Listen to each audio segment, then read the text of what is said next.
Finally found a good spot to nap. Time to take a load off and relax.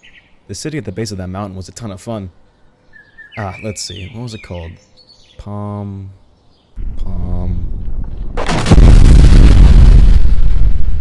Gosh dang it, I still can't remember it. This is gonna drive me nuts. Hello, fellow wanderers. I am your Arbiter, and welcome to the Wanderer's Expanse. Today, let's take a dive into plate tectonics and a few notable volcano types, as well as take a look at how volcanoes have changed both the landscape and even human history. Now, before we talk about the Earth's acne, let's begin with a little about Earth's moving and shaking. As we descend deeper and deeper, with the weight of miles of rock and soil above us, we slowly begin to feel the heat coming from below. As we wipe a bit of sweat from our brow and look around, we eventually see the rocks start to merge together until all there is a dense mass of magma at 1500 degrees Celsius, or 2700 degrees Fahrenheit. Under the crust of the Earth, about 20 to 30 miles down, there exists about 2,900 kilometers, or 1,802 miles, of liquid rock called the mantle. Now, due to convection currents, this magma isn't static, and instead carries Earth's many different tectonic plates like floating islands so large they defy comprehension. Or alternatively, like guys surfing waves that comfortably sit at, again, 2,700 degrees Fahrenheit. As these massive plate dude bros collide, several different things can happen, two of which are convergent and divergent plate boundaries. Both of these boundaries can create volcanoes. At convergent boundaries, if one plate slides beneath in a process known as subduction, much of the moisture and minerals will melt and drift upward to the top plate, causing a volcano to form. This is like one surfer standing on top of another to share a board. On the other hand, divergent plate boundaries usually create new, thin pockets of seafloor which allows magma to boil up and form a volcano. This is in fact demonstrated by how every tearful parting of a pair of surfers at sunset in fact spawns a new one into existence. But now let's talk about the volcanoes themselves, because there are quite a few of them. They pop up all over the world, even some places you wouldn't expect.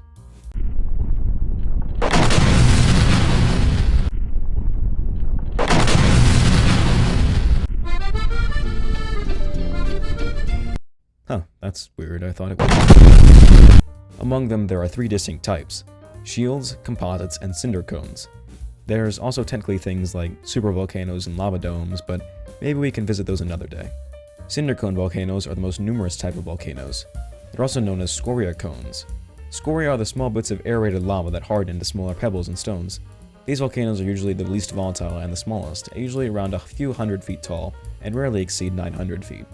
Their cones are made up of scoria and volcanic bombs they eject, kind of like if you had a geyser of sand. Only instead of a geyser of sand, it's face-melting lava, but, you know. Oh yeah, volcanic bombs. You ever see those giant meteor-like rocks fall from the sky during volcanic disaster movies? Those are volcanic bombs. Basically just any sizable rock or bit of cooling lava flung from the volcano during eruption. Composite volcanoes, also known as stratovolcanoes, are somewhat similar to cinder cones. They have a pretty standard volcano shape and are usually a bit larger, becoming actual mountains usually standing at several thousand feet high. The difference here is usually the level and type of eruption, which causes the volcano to be made of different materials which deposit in different stratified layers, giving them their name. They really do sound like the edgy middle child, don't they? They have a lot of layers you wouldn't understand, and they have changed their name to sound cooler. They're even angrier too. And now on to shield volcanoes, which despite their name aren't really the type of shield you want to get behind. In fact, it's not really the type of shield you want to get anywhere near. These are the largest volcanoes on Earth, but aren't the most explosive. Due to their lava's low viscosity, it usually oozes out in multiple directions, forming a massive gentle slope from the center. For the same reason, these volcanoes are generally the ones with lava tubes and even lava lakes in their calderas. Though even if they're not explosive, they can still be deadly, as like with all volcanoes, they emit volcanic smog, or VOG, which contains poisonous gases like sulfur dioxide. On a side note, even this low viscosity lava doesn't flow very fast at only around 6 miles per hour at its fastest ever recorded. I know. However, that's when it's cooling. If it were kept hot, say in a lava tube... Woo! And now, finally, a brief word on how volcanoes have even affected history. Mainly the obvious Mount Vesuvius. So, you know the story: prosperous cities, a Pompeii and Herculaneum, rumbling for a few days, eruption and toxic gas suffocates the residents who didn't evacuate, pyroclastic flow and ashes encased their bodies for centuries, yada yada yada.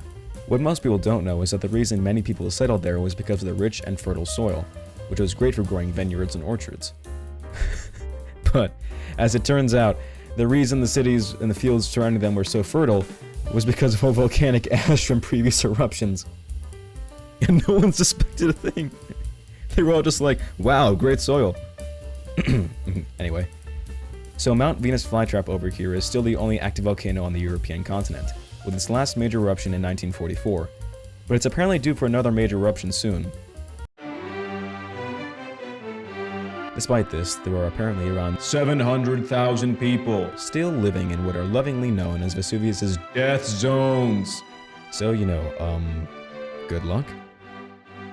I also wanted to mention the Mount Tambora eruption here as an example of volcanic winter. In 1815, it had the largest eruption of the human era, shooting so much ash into the atmosphere that it increased the overall reflectivity of Earth and caused worldwide decreases in temperature.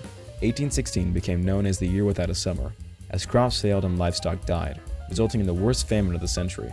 A situation scholars would later refer to as not great and kinda sucky. Anyway, that's all for now. I think I'm gonna surf some lava again. I've been your Arbiter, and thank you for wandering with me today. But if you close your eyes, does it almost feel like nothing changed at all? And if you close your eyes, does it almost feel like you've been here before?